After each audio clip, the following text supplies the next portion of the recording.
it seems to me that it's an exact perfect loop. So if I were to want to augment those drums, I wouldn't have to worry about the entire track. I could worry about one of the loops and then copy paste. That would be kind of neat. If I had to do the entire track, I am pretty positive I am way too lazy to do that. But 1 or 2 bars and make sure everything is nicely phase aligned and sounds good, that would allow me to have extra control over the drums. That's interesting to me. So let's look at 1 bar here, or 2 bars.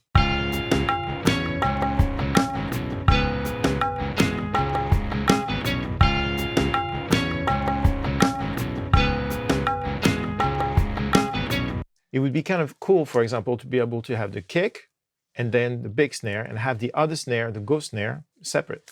Several ways to do that. I could use app trigger, but I think that's probably a little over the top.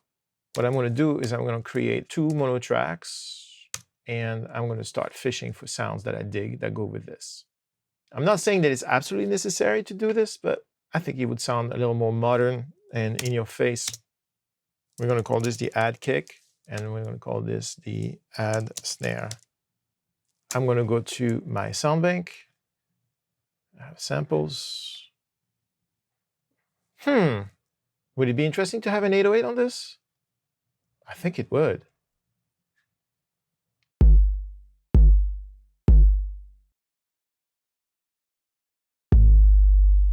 Maybe not that obnoxious, but that's a little light.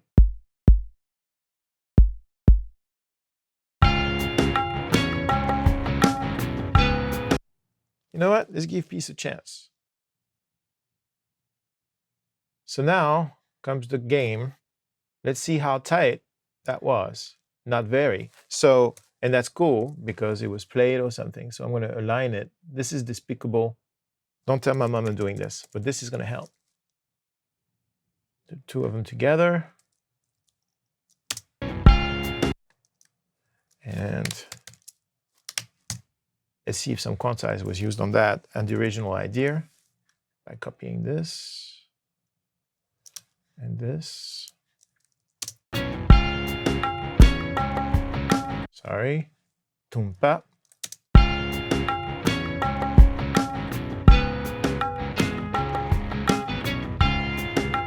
So I'm just going to make Pro Tools loop this so I don't have to stop every time. And to do so, I'm going to disconnect my selection from the transport like this. And then now every time I press play, no matter what's selected, it's going to play that.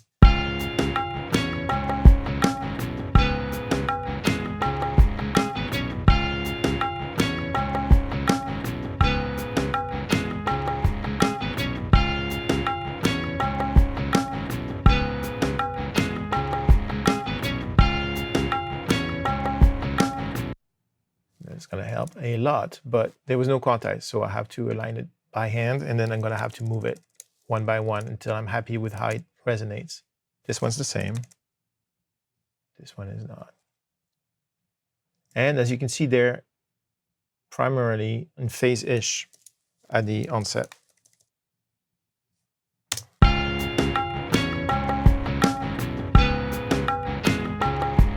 A good way to make sure you're not screwing up is to use IBP and to flip the phase on that.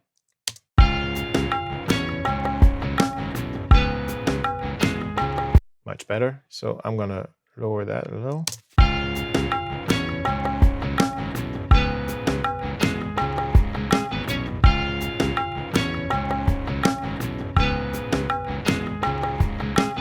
Making progress. I love that tabla. We'll sweeten that later when we grow up. Right now, I'm going to find a snare. Is there something in my snares that's going to work? Ga.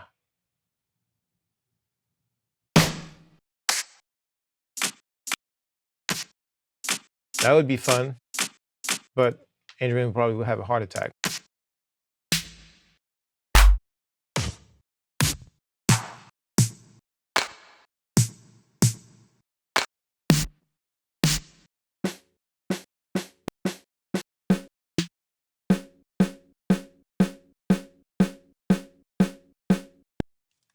So these are all snares, and sounds that I basically print when I'm in the mix and there's something that grabs me, then I will go and get that and put it in my folder and put my name on it because it's my snare. And then later when I grow up and I make another song, I can go and get it. That's not mine. That's a sample from Spike. Spike Stan's amazing mix of that No Doubt song. Let's use this one. Let's see what this does. Put it on the snare track and try and align that. So I'm going to swap them so I can do the visual thing. Yes, you could do this and tap to transient and then go down and then align it that way. That's also a way of doing it. But that's what adults do, and there are no adults in this room.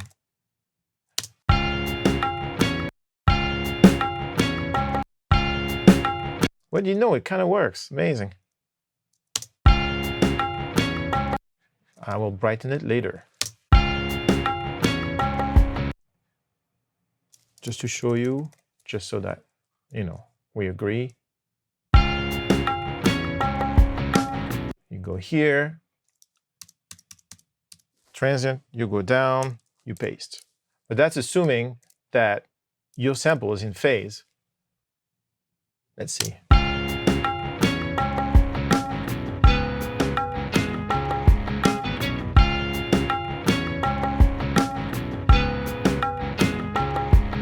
It feels late to me, so I'm just going to do what I've been doing for the beginning of my life, as I'm going to do it by hand,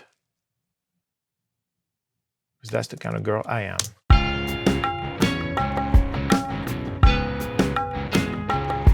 And then I'm going to use the relative grid to move it to the right place in the second time, because that's clearly a one-bar loop doubled except for the guitar, and this is where we are.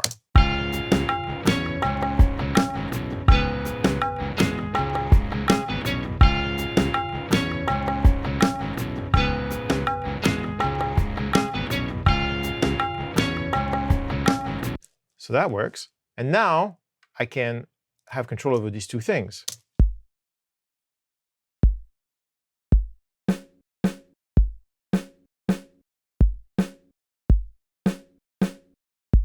So one thing that would be elegant is that if the first snare was a little quieter, and I'm going to show my clip gain info again, so to give it a little bit of the same movement as what the loop is.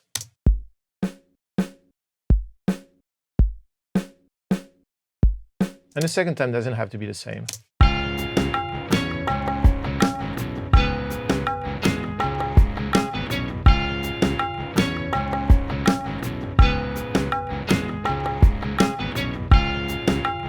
Okay, that works. So I'm going to group those clips and I'm going to just ruthlessly copy paste it everywhere.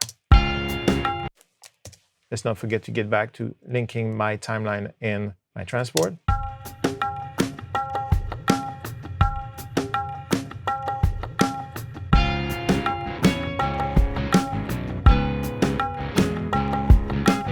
Works, right? It's nice to have the samples come later, so it gives a bit of a up and down vibe. And then Command D is your friend.